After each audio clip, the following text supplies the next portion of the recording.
Hey, what's going on, guys, and welcome back to another episode of the Bundesliga Career Mode. This is episode number 68, and today, as you can see, we are officially ending Season 3 with Hamburg and getting into Season 4 on the back of our World Cup success with Brazil in the last 3 episodes. Now, as you can see, to start Season 4, we are given our initial objectives for the season. The board want us to once again win the league title, so to retain our Bundesliga crown. So, once again, we'll have to see off Bayern and the boys and be crowned champions of the Bundesliga. In the domestic cup, we need to reach the quarter-final stages. In the Champions League, we once again need to reach the final. And our season's budget for Season 4 with Hamburg is £33 million and £160,000 in the wage budget. So £33 million for Hamburg for Season 4, and I must admit I'm content with the budget. Let's just say that. I'm not overjoyed by the budget. It is our biggest, of course, in these 4 seasons, but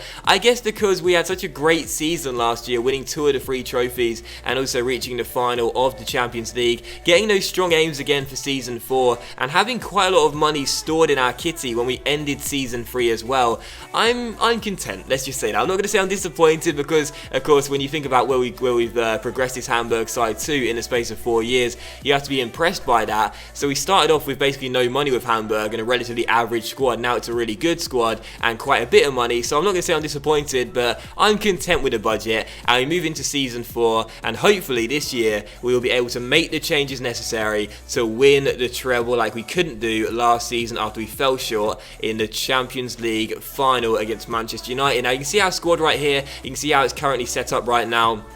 This Hamburg side is a really, really good one, and where we want to improve, I'm not entirely sure. I guess my main area to improve on is probably the left midfield areas and possibly the CM areas. But still, we did have some initial bids to start the season off with. I accidentally deleted the footage for the bids for Gregoritsch and Correa, but you can see them here. Gregoritsch was bid from FC Köln for £2.5 million, which we accepted, and also Correa was bid from Bayern Munich for £28.5 million, which we rejected. So I do apologise for that. You missed those 2 bids right there, but again, they weren't really too significant. We rejected the Correa deal, and Gregoritsch, who was going to leave the club anyway, his contract in the summer goes to FC Köln for £2.5 million.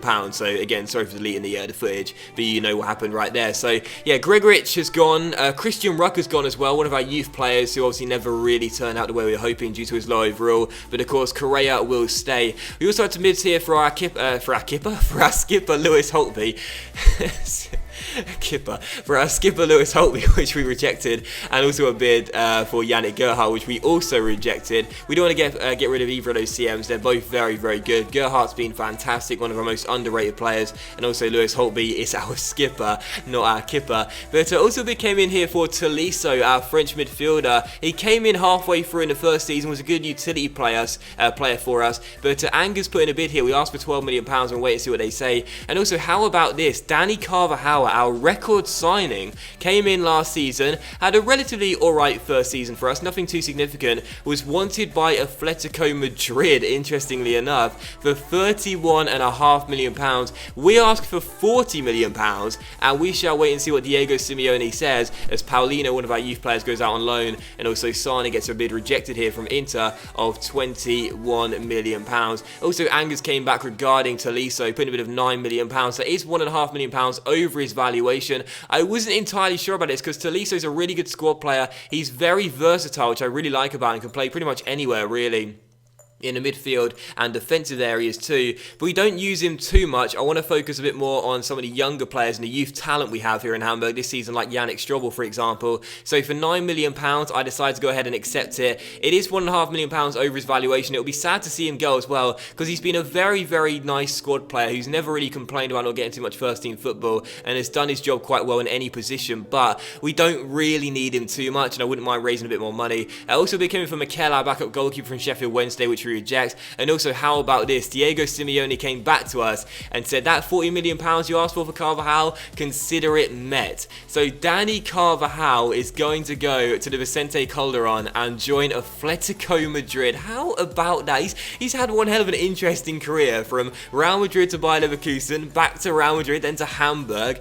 and now going to Atletico Madrid, Real Madrid's rival team, or one of Real Madrid's rival teams. That's so interesting as Grau, one of our youth players, gets loaned loaned out, as does Azevedo, who I shouldn't have labelled the next Ronaldinho. He's going to go to Gilliam. So Dani Carvajal can't make his mind up. Is it Spain? Is it Germany? Is it Spain? Is it Germany? Well, let's go back to Spain, and next season, in season 5, we could see him in a Bayern Munich shirt, considering how the trend is going. So Dani Carvajal has left the club for £40 million and joined Atletico Madrid, which gives us around £76.8 million for our new budget with Carvajal going. So how about that? We make a profit on Carvajal after just the first year, and my number one target to replace Dani Carvajal, well, it was always going to be this guy, Danilo, who had a very successful World Cup for us, scored the winning goal against Spain in the quarter-final stages. He now plays for Chelsea. I would love to bring him to the Volkspark Stadion. He was my number one target last season, but because he left to Stamford Bridge for last year, so we had to settle for Carvajal. Again, he didn't have a bad first season for us or anything, but nothing really too major. But Danilo,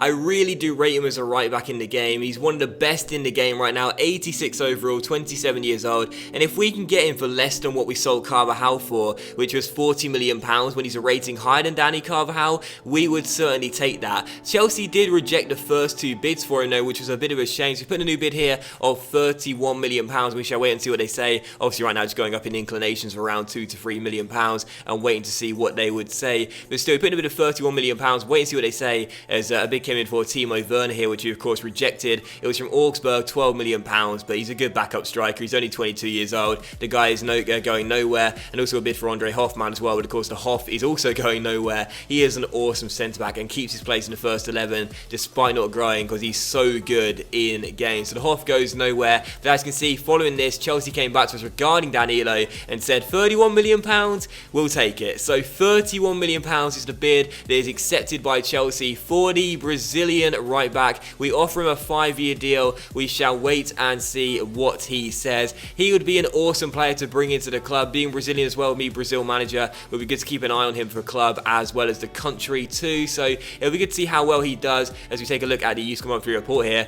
One of the right backs in here, funnily enough, looks really good. Felix Quaina, not entirely sure how you pronounce that. Looks very good indeed. But Danilo did reject his initial contract, so we give him a new one, 150 grand a week, 5% clean sheet bonus, crucial first team player status on a 5-year deal. We wait and see what the 27-year-old says, and as you can see, this deal is better, an extra 10 grand a week and that 5% bonus for the clean sheets. We'll take it. Danilo's in, a new record signing of £31 million, and I have to say I'm very happy about this deal. So a question for you guys today, is this a good piece of business? Selling Dani Carvajal for £40 million and bringing in Danilo for £31 million. Would it have been better to keep with Carvajal and hope he does better this year, or is it better to go with the right back who is higher in the overall despite being a year older? Let me know in the comment section down below what you guys think, but for me personally speaking, I think this is a really good deal. To me, it makes a lot of sense, you know, to replace Dani Carvajal. We don't want to take a step down in signing a new player. We want to buy a better player, and Danilo is one of the few right backs in the game right now that is higher than Carvajal. So to get him for cheaper than Carvajal, I think is just a great deal. So I'm really happy with that. And again, I think it's a great signing. Maybe I'm being biased here, but that transfer business to me is really good. Selling a player and buying a better one for less than what you sold the initial player for, that to me is really good business. But still, following that, I decided to put in a bid here for Paul Pogba of Juventus. Now, how about this? The 25-year-old French midfielder is 88 overall, and you may be sitting there thinking, well, surely he's too expensive for you. Well, his contract is up come the end of the year, which means we could potentially either get him on a free in January for next season, or possibly try and get him on the cheap right now. So that's what I decided to do, put in a bid of £26.5 million, which is almost 20 million shy of his valuation. Wait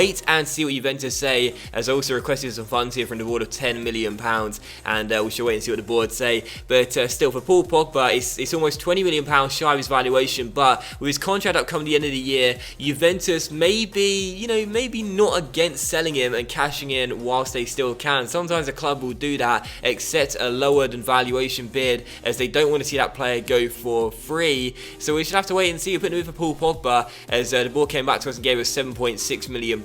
for our requested funds negotiation, and also another bid came in for Stendera here. I should say initial bid for Stendera of £8.5 million from Lorient, which we rejected, and also another one came in just a moment's time from Real Betis, which we also rejected. But yeah, for Paul Pogba, it would be an amazing signing, and what a coup it would be if we could get Paul Pogba on the cheap to the Volkspark Stadion. I'm not entirely sure whether it will happen or not. There's another bid came for Stendera, like I said, from Real Betis, which we reject, and also Maurice Trapp, our 17-year-old attacking midfielder, is going to leave the club on a 2-year loan, but I would still like to think there is a possibility it could happen. Juventus rejected the first bid for Paul Pogba. We're going to stay with it though. We're going to keep on going in for him. We're going to keep on seeing if we can prize him away from the Juventus Stadium and bring him to Germany. So they reject the initial bid. It was £26.5 million. We put in a new one here. I accidentally deleted the email, so I had to go and do it from the shortlist once again. We put in a bid though of, I think it was £31 million, or okay, £30 million for him. It's unlikely, it's probably not going to happen, but he's valued at £46 million. We could potentially bring Paul Pogba to the Volkspark Stadion for cheapening his valuation. I guess we should have to wait and see whether we can pull off one of the deals of the century. But that is going to today's episode of the Bundesliga Career Mode, guys. So a big thank you for watching. I really hope you have enjoyed it. If you have enjoyed today's episode of the Bundesliga Career Mode, then please leave a like. Likes are much appreciated, and they really help the channel grow as well. Much love to you all. Have a fantastic day, and I'll see you for the next episode of the Bundesliga Career Mode, where the Paul Pogba saga will continue very soon.